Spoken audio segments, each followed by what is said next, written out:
Hey everyone, it's Eli. Sorry I haven't gotten any videos to you in the last couple months. I've been really busy with getting into clinics for fourth year, and I just haven't really been spending a whole lot of time braiding. But I've gotten a little bit of time this weekend, and I know I promised y'all a heel knot video a long time ago and had never gotten around to it. Well, we're finally there, and this is long overdue, so I'm really sorry, but I'm trying to get it put up now. So I want to go over a couple of the materials that we're going to use, just kind of to give you an idea of what I'll use throughout this project. So first off, you're going to need a completed heel knot foundation. So this is my foundation on a little under bridle that I'm making. This has been totally sanded down to a pretty symmetrical shape. I would suggest spending as much time as you possibly need to get this foundation right, because if you can get it right, it'll make the rest of this thing a lot nicer in the end. And then I've just got like my little Maker's Mark cap here, and I'm trying this with it glued on this time instead of trying to hold it on with tape. And it's pretty secure on there, and I don't need that glue to last forever. I just need to kind of keep my cap in place while I get my braids started. So you're going to need that. You're going to need your strings that are cut to size. These are supposed to be about 6 feet in length. That'll give you enough to get a couple passes, and hopefully a 6-footer will be long enough for us to get our complete skeleton laid down. So the most important part of this project for me is, or the two most important things are probably a fid and these little hook and eye braiding or sewing. They're not sewing, they're like a, oh god, I don't know what kind of needle you call this other than like hook and loop or hook and eye needles, but those are really nice, and you'll see how I use them here in a little bit. Fid, I like using these smaller profile fids rather than these on this kind of a project that has really small string. You'll need a pair of pliers. Probably once things start getting tight, it helps pull the needle through. Pair of scissors if you have to cut the ends of your strings at any point. Just like to have a pair of scissors handy. And then this is my shaping stick. And so I don't know if we'll get to that part on this section of the video right now, but I basically just use this to smooth out everything towards the end of my braid. Okay, so we'll go ahead and pull out one of our strings here.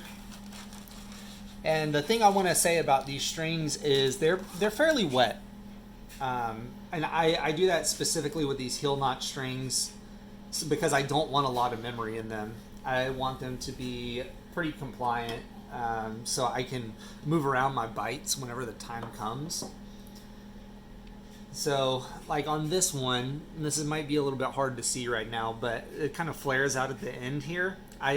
You can't do that with these little needles because it'll make dragging those needles through your work really difficult, and it'll fold back over itself and you'll have a lot of problems. So I basically just cut that end off there and just have it come to a point. Then the way you attach these is you have the short side up, and you just press down, slide that in, and make sure that little end isn't sticking out, because that's what I was talking about will snag, and then just crimp that down with a pair of pliers. And now this is how we're going to thread everything through so it doesn't fold over on itself. And I do that with the hair side up to the short side of the needle. All right, so you're going to lay your string coming from the right to the left, and this is the dead end down here. I'll leave myself a little bit of room. I'm using, I don't know if I said it before, but I'm using about a 6-foot string. Okay, so you're going to come around the top, and you're going to have to use your index finger to kind of hold it back there.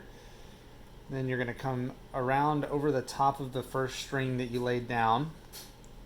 And then you're going to come under this collar on the back, so I have to kind of switch hands and push that around.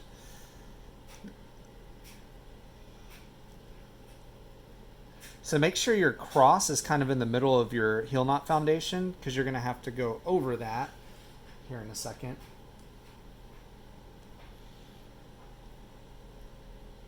Over this one, under this one.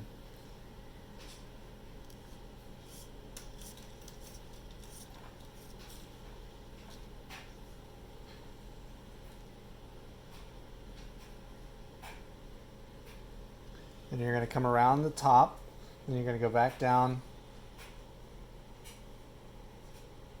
underneath your foundation down here.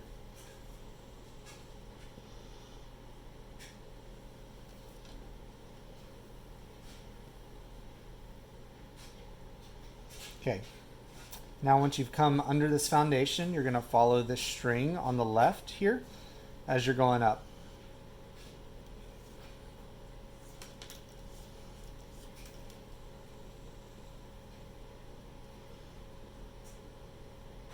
Okay, now the next move is right where my finger just was. There's an X right there. So you're going to go over that X, and then you're going to come around behind it. I kind of flip this around so I can see it. And you're going to go under this string, this first string that you come to on the back side right there.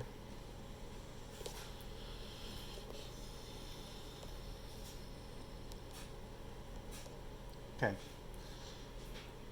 This is where things start getting a little bit tough. So now we're down here, we're coming out underneath our foundation. So we're going to go over one down here. And then we're also going to go over this one right here, because you can see it's got two strings going over it. And we're going to start splitting those and making this an over one, under one pattern.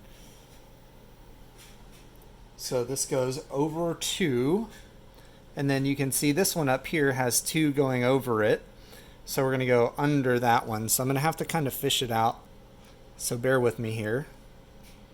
And hopefully I don't lose you with trying to fish this out right here. There we go. So just like that. Under that one. That was going under the two beside it. And then we're going to jump over this one that's right in front of us. And then this next one. Sorry. Managing these long strings is a little difficult. So we're going to go over this one and then under this one right here.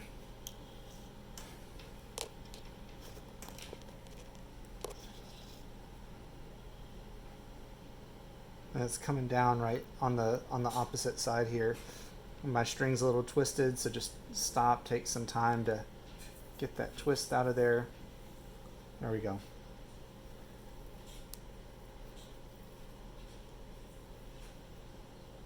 So we're getting there.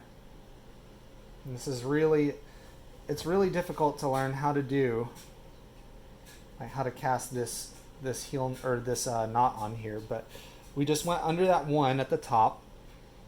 Now if you're following it around and you flip over the knot, this one has two going under it, so it needs one to go over, and the next one you come to, you're going to go under again. So basically what we're doing is looking for those that need to be split, looking for those strings that need to be split to make this over one, under one pattern. So now that's the basic 4-bite foundation. So if we look up here at the top, there's 1, 2, 3, 4 bites. And so we'll move these around a little bit and kind of tighten this up a little bit as well. Not a ton. Okay. So now we'll continue on. So now that we're coming here to the bottom, we're going to go over this one because it has two going under it. And then we're going to come back alongside our dead end on the right side of the dead end. So that's really the finish of that foundation.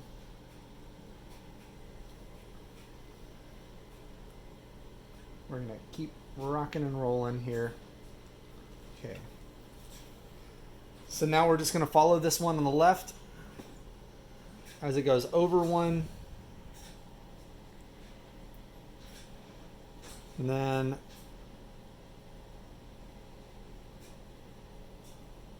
hold on one second. Over one.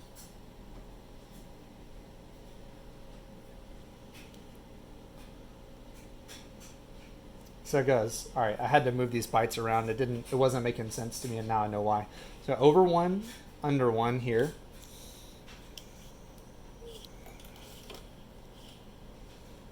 And now we have an X right in front of us.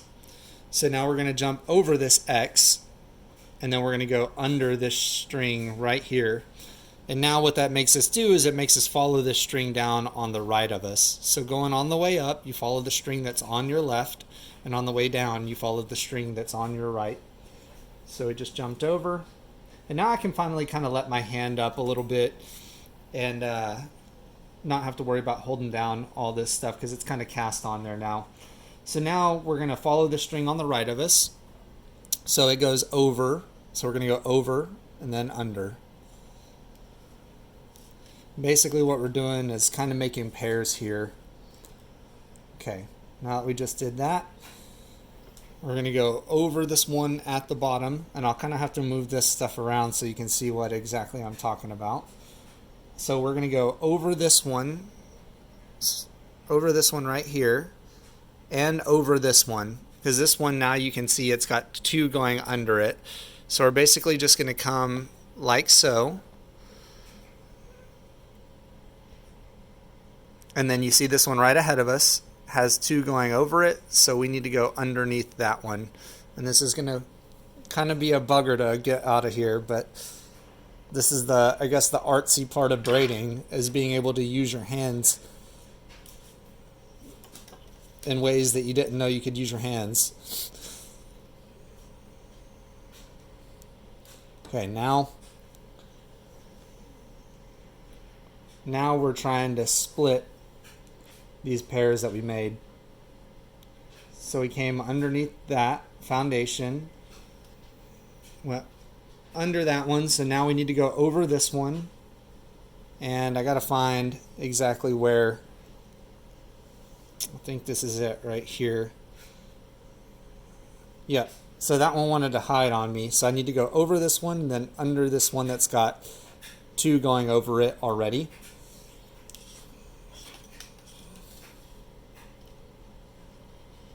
So then we're going to need to go over this one that's close to the center here because it's got two under it. And then we're going to split this one right here that's got two going over it. So I'm just kind of fishing this out of here.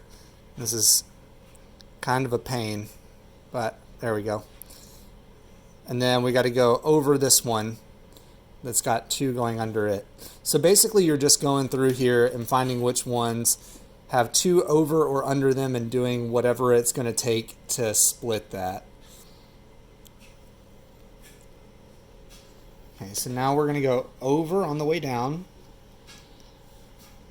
over this one, and under this one right here.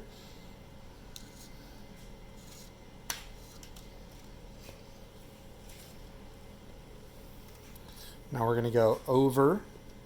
And there's one that we have to go under up here, but it's kind of hiding under this cross. So pull it back towards me, and now you can see which one I'm talking about. So we're going to go over and then under this one. And that finishes the move for our now 6-bite. So now I'll come back here and do the same thing that we did before and kind of move these bites around and get them all even before I continue on with my my next increase on the foundation, which is going to bring us to 8 bites, and I think that's what we'll use for this heel knot size, is we'll do an 8-bite.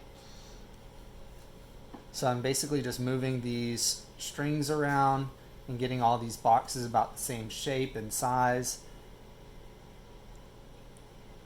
as I can, and then making sure that this doesn't fill in too bad over my maker's mark in here. Just kind of pushing things around and getting things where they should be.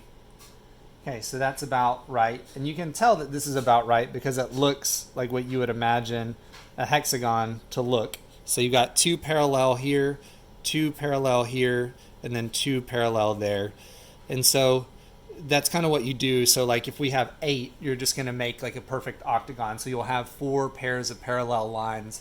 And that's kind of how I look at it, is I get those centered up on the bottom, and then I just get all those lines parallel to themselves. And then after I've done it here on the bottom, I look on the sides, and then I make sure that all these boxes are fairly symmetrical and that all these X's are crossing at the same place. So if you draw a line straight across, all of those X's should be lined up basically in the exact same place across like that. And then that's how you line everything up. So I'm going to increase this one more time, and then I think we might stop the video there and take a little bit of a break, and then temper all this back up. So where we left off, now your dead end is right here. So what you're going to do is you're going to go over that one that we're coming out over anyways, and then you're going to go back in here and follow that one up on the left. So this is legitimately the exact same thing that we just did, but you have one more string to jump over and under as you're coming up and back down. So we're just going to do exactly as this one does. So it goes over this one and under this one.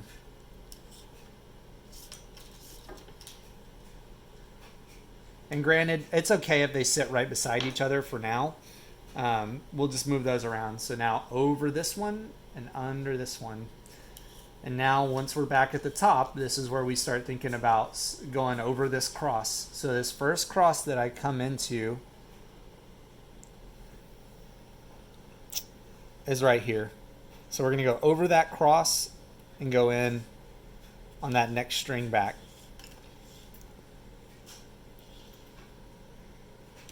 So now that we're at the top, now we're following the string on the right. So it goes over one and under one.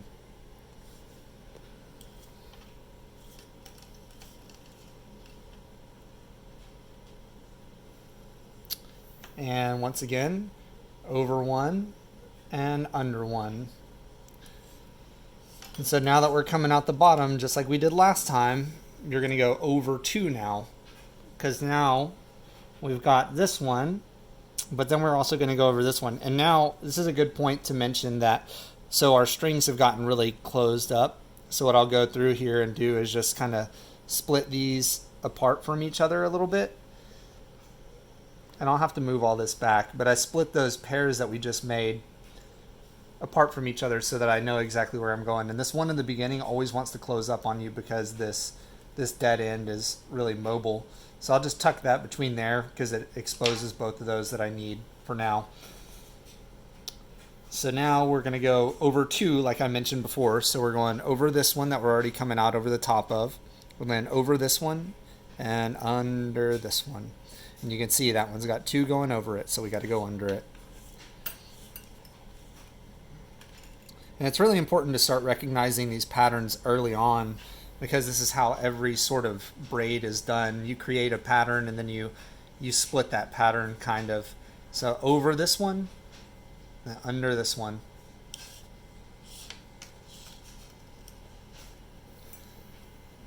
Then remember at the top here, we kind of got to fish around because all these bites like to close up over each other. So there it is. It was kind of hidden under there. This one right here. We need to go over this one and then under that one that I just dug out of there. And then the next one we go over is the one that's closest to the inside here. So it's this one right here. And then once again, we're at the top here and these strings want to kind of hide.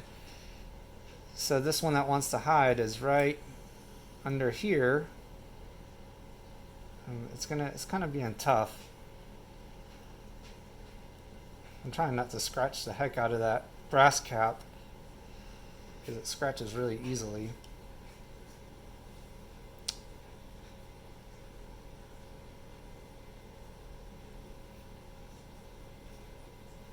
I haven't learned how to make everything cooperate automatically yet. I think that comes with about 20 years of experience or so. Okay, so there it is. So now we go over this one and then under this one that's got two going over it.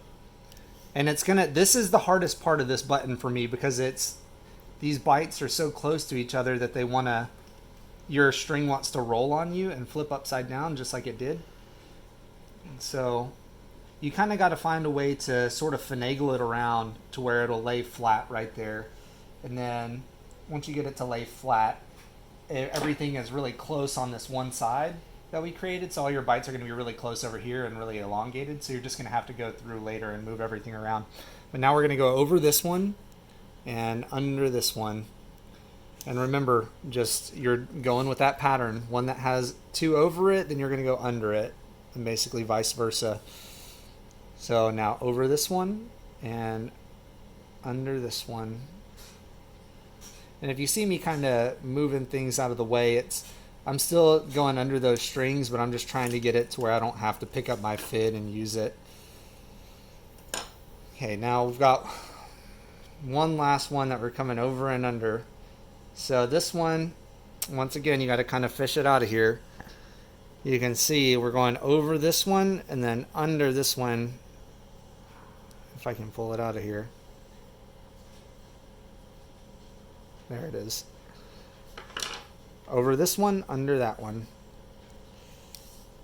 And now that is our completed 8-bite foundation. So that's really all it takes to make this foundation on the heel knot.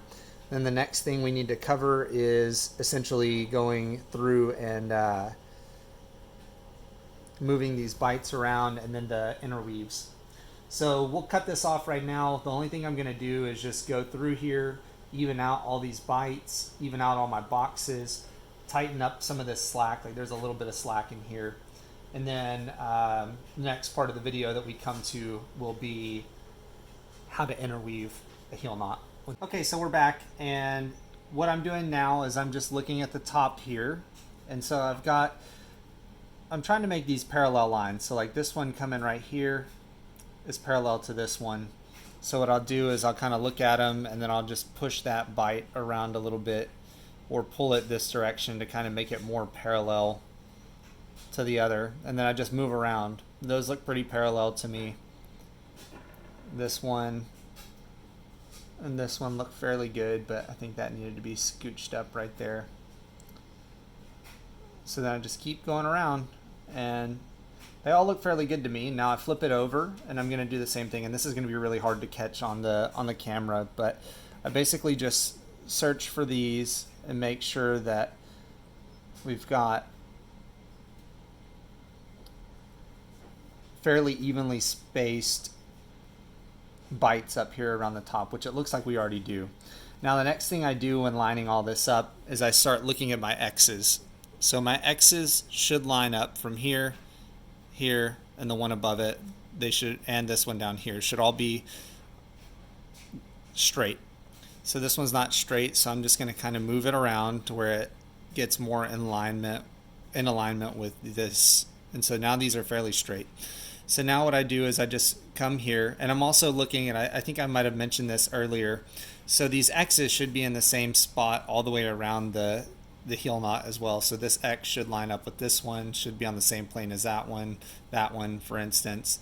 And so what I'll do is I'll come through here and I'll move these around. And also you'll notice that these boxes are very similarly sized all the way around. And so you can just kind of play it by eye, sort of, and just get these boxes all similarly shaped in the beginning. And as long as our bites are all in the same places up here and we're not pushing them around, then we're just getting everything kind of straightened up here. And so now if you look, my boxes all look fairly similarly sized. So now comes basically the refinement. And I spend a lot of time getting this stuff right, because this is what really matters on these buttons, is getting this foundation absolutely squared away and exactly the same all the way throughout. So like that one I think this one, so I'd been moving around the other side, but I think this side's the one that needs to get moved in order to bring that X up to where it needs to be. And now this one might need to come a little bit down, or that one might need to come over a tad bit. And so I can stick my fid under there and move those bites around a little bit. And my strings are fairly dry now, so I'm kind of having trouble moving these around with some ease. So that's why I like to use wetter strings for this. Specifically this part, I like using wetter strings. So I think these bites need to be moved around just a little bit up top. It'll help everything else line up a little bit better. Okay, so now we've done that. We might do a cut here. I might have to retemper these strings, but the principle remains the same of what I just told you. So you're basically just trying to make these boxes even. You're trying to make the X's line up, and you just do that all the way around. And once you get those all evened out and everything, then it's going to be time to interweave these.